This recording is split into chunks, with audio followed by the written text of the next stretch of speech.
My sister became a monk. She just left one day.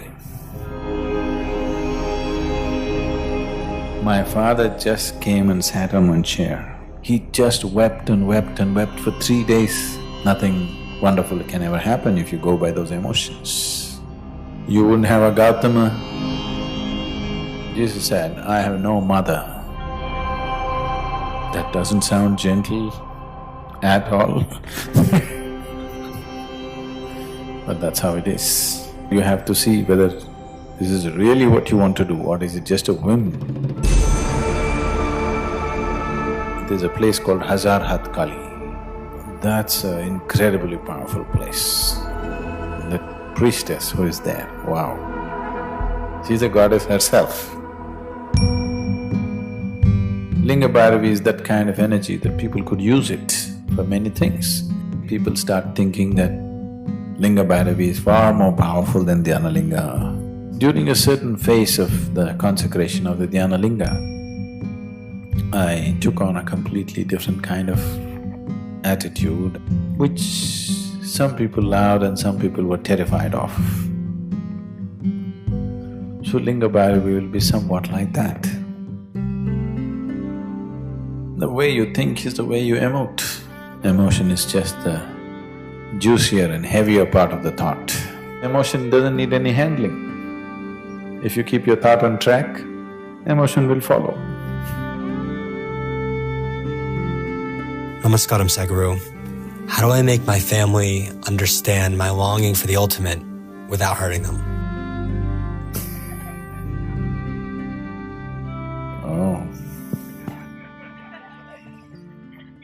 I told you I'm not very good at sorting out family problems.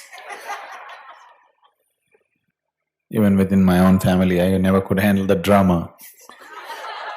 Drama began to happen, I just left. Too much drama. People like drama. They can't just come, sit down and look at something and come to a decision. They just like drama, you know. So, there's no such thing as everybody understanding and you doing something. There's no such thing.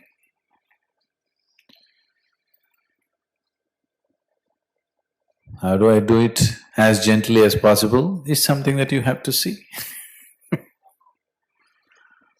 And first of all, you have to see whether this is really what you want to do or is it just a whim. If a whim lasts just for a weekend, it's okay. Suppose a whim lasts for 5 years, then it costs life, you know. So family will be naturally worried. If their worry and concern is only your well-being, you must treat it with utmost consideration. Because they have right to be concerned about you. They must be concerned about you. I wouldn't appreciate it if they were not concerned about you. But if any family is only… it is not a question of concern, it is just they want to impose their own whims upon other people, then I have no value for such things. I don't call that a family.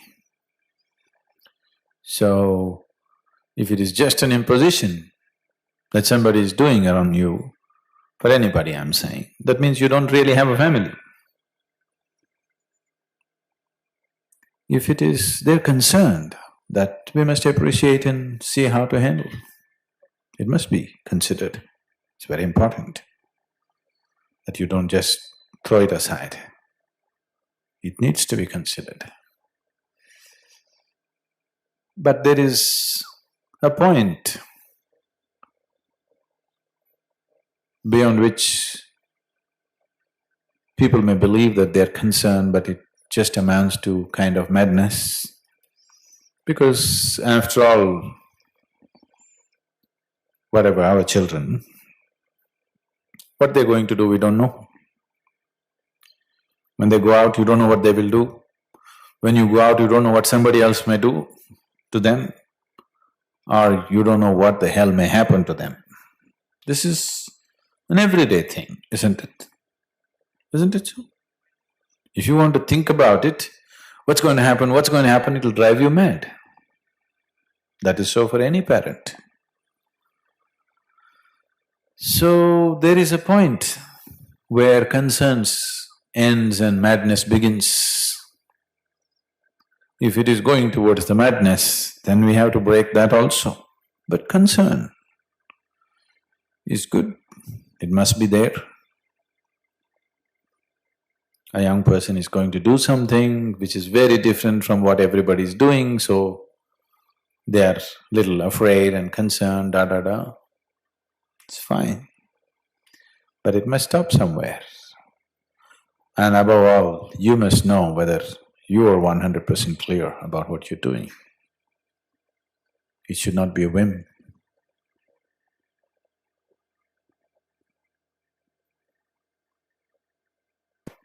There's no such thing as making everybody understand.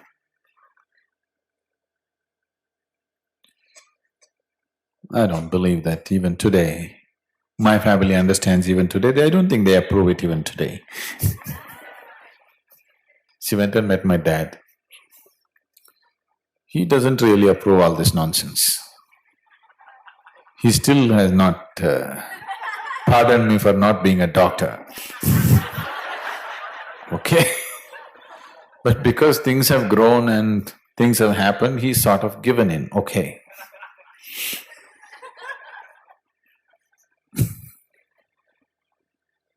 But still not the real thing.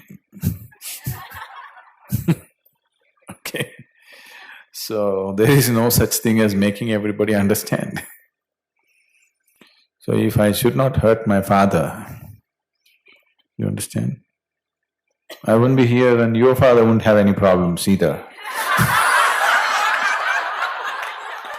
It's a chain, you know.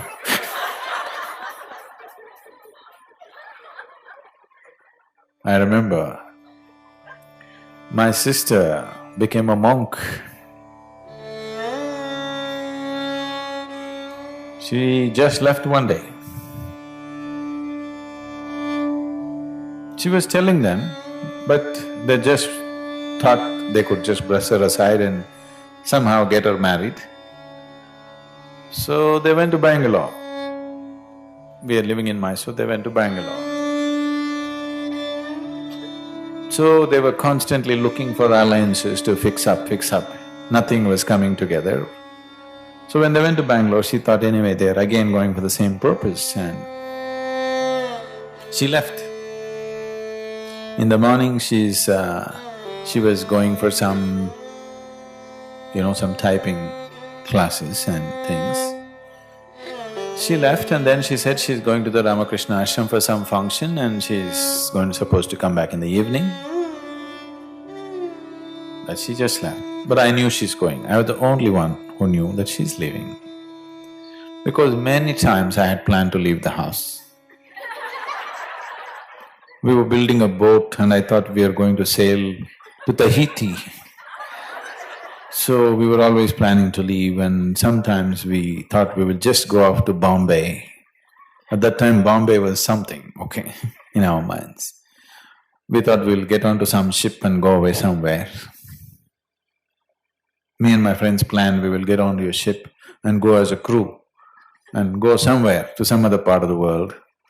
So we always thought when we leave, what should we have? What are the essential things we must have? So one thing is we always believe that we must take the SSC certificate, the 10th standard. Wherever you go, you got that thing. So 3 days ahead of time, all these certificates are stored in one place which are kept locked, it's not for any reason, for safety, it is kept locked by my father. She took it out and kept it in her things. Then I knew she's going. She got her certificates together, so I knew she's going. So I was just waiting, okay, when is she going to go? Then she left in the morning and she said she's going to that institute. Somehow I knew that today is the day because my parents are not at home. So she went at 7:30 in the morning. Then I went there at 10 o'clock. I just went to check if she signed in. She had not signed in. Then I knew she's left. Then I waited till evening because I wanted her to reach the place wherever the hell she's going. I don't know where she's going. At least let her go and reach that halfway through, somebody catches her and brings her back. So I waited till 6 o'clock in the evening and then called my dad and told him, she's gone. Then we went and asked in the ashram, they said, we don't know. They're not like Isha, where we try to sit and counsel the parents endlessly and get into all kinds of nonsense with them. They just said, we don't know. So then, in the middle of the night, my mother, father would everybody rush back and the whole jing-bang, all uncles, aunts, all the warriors in the family.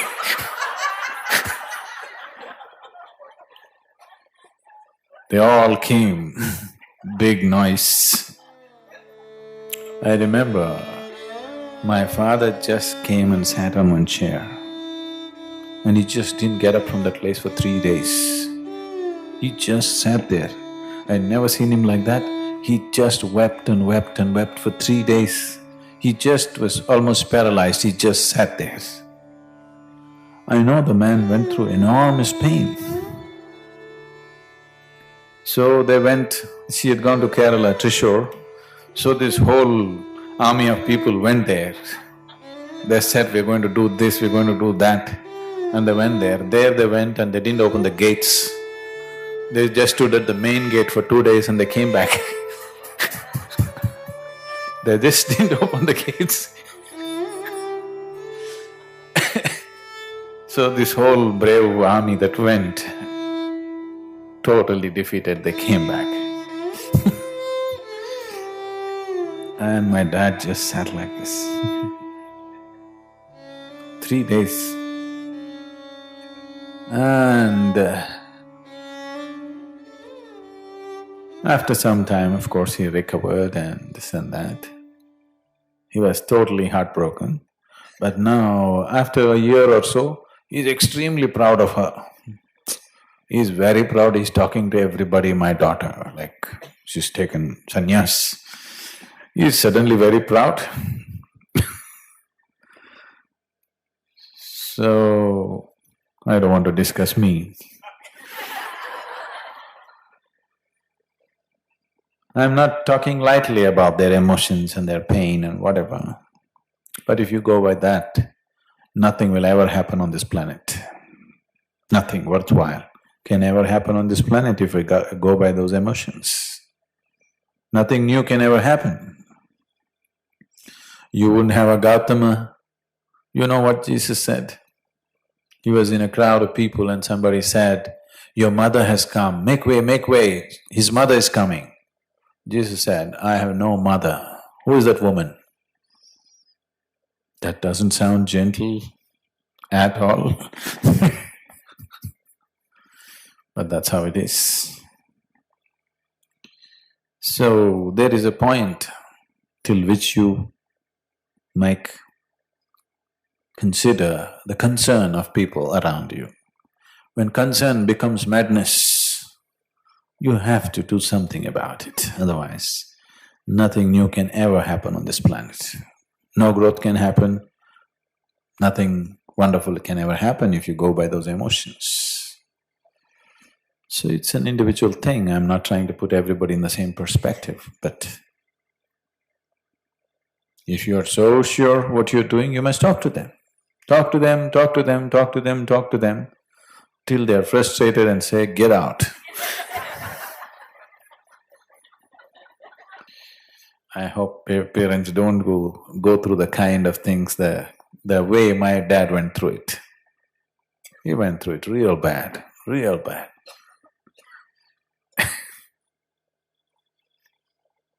Nobody had ever seen him like that. He just sat like this, broken.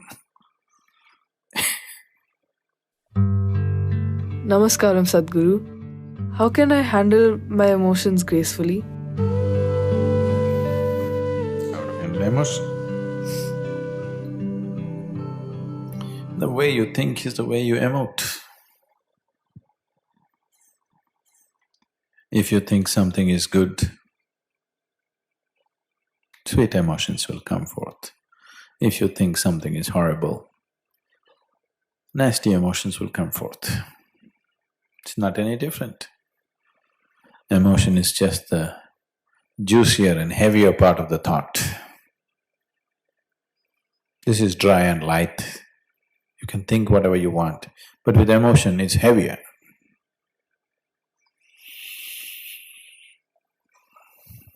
One day, a mother walked into the bedroom of her son and said, "Albert, yeah, wake up, it's 8:30 in the morning. You need to go to school." He rolled over and slept that side. She went to the other side of the bed, "Albert, wake up, it is late for the school, you need to be going." Shook him, he rolled over this side and slept. She again walked over to the other side of the bed, went on. Then he opened his eyes and he said, "I don't want to go to school. I hate the damn school. The kids are terrible, the teachers are horrible, and what's happening there is unbearable. I don't want to go to school."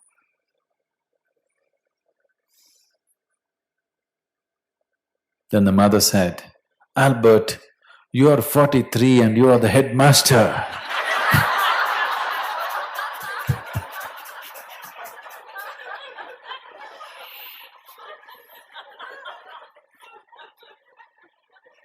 Once you start thinking in a particular way, emotions will catch up and make the whole thing loaded, isn't it? Initially when you think something, it's quite okay. But once the emotions follow and catch up, now it becomes really loaded and heavy. You got to do something about it because the emotions have caught up with the thought. You just sit here and think, "She's quite horrible." Oh, that's nice, it's just fun. You just tell yourself, "She's really horrible, my..." You'll see in 2 days' time, your emotion will catch up with this thought. If you just see her, you'll go through all kinds of things because your emotions have caught up. Initially when you just generated a thought, it was okay. But once the emotion catches up, it gets really loaded and overwhelming it becomes. So, the same thing happens reverse also. You think, "Oh, she's really nice, really nice, really nice, really nice."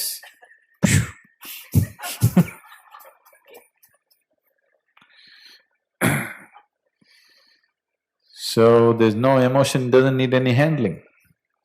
If you keep your thought on track, emotion will follow. Namaskaram Sadhguru. Can you speak about Linga Bhairavi which you will be consecrating and her qualities? It'll be a very different kind of force. The only problem is because she will be so much more easier for people to experience it. Because she will be so much…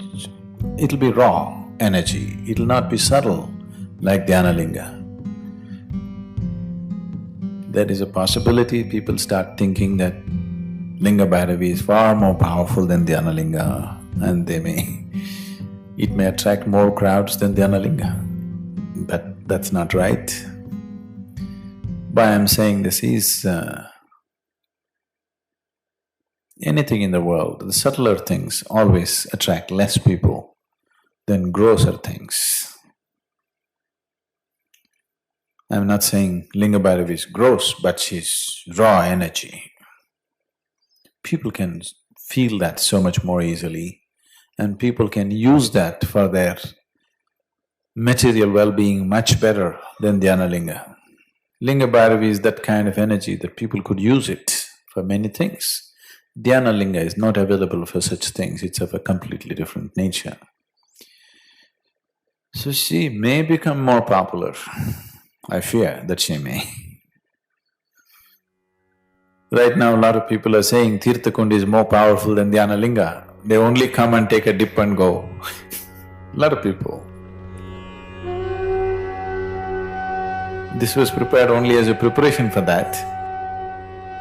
But they're saying just like Hatha Yoga has become more popular than anything else, it's just the same thing. It is only a preparatory step, but the preparatory step has become more popular than the yoga itself. So, those things can happen. What is the essential nature of Linga Bhairavi? She will not be like Kali, she will not ask for blood on a daily basis. She will be consecrated in a different way. She is also mercury-based. So, because there is rasa, mercury is referred to as rasa. Because of rasa, she won't need any outside help. But still, she will need some maintenance. Dhyana Linga doesn't need any maintenance. But this will need some maintenance. At least once a month she will need maintenance. If you talk about the science, it is just another kind of consecration, it is just very feminine. If you talk about the traditions, the Devi tradition is very much there. Goddess worship has been everywhere in the world, everywhere. In India, it's a very live force. Linga Bhairavi will be different in the sense, one thing is, she is not a three-dimensional figure. Never before probably a goddess has been, or there have been, yes. Not exactly like this, but something has been there. If you've been to Calcutta, anybody been to Dakshineshwar? If you've been to Dakshineshwar, you must see, there's a place called Hazar Hath Kali. Been to Hazar Hath? Hazar Hath means 1,000 armed Kali. This is not even a three-dimensional figure again, it's just coming out of the wall. It's just maintained by one woman, barely known this place, it's deep inside some locality. Some local person took me there and that's an incredibly powerful place. You should see that woman, that priestess who is there, wow, she's something. She's a real woman. You should see that woman, she's bursting like that. She's a goddess herself. She's really fantastic, that woman. So, Linga Bhairavi will be very… It's very hard to describe these things, but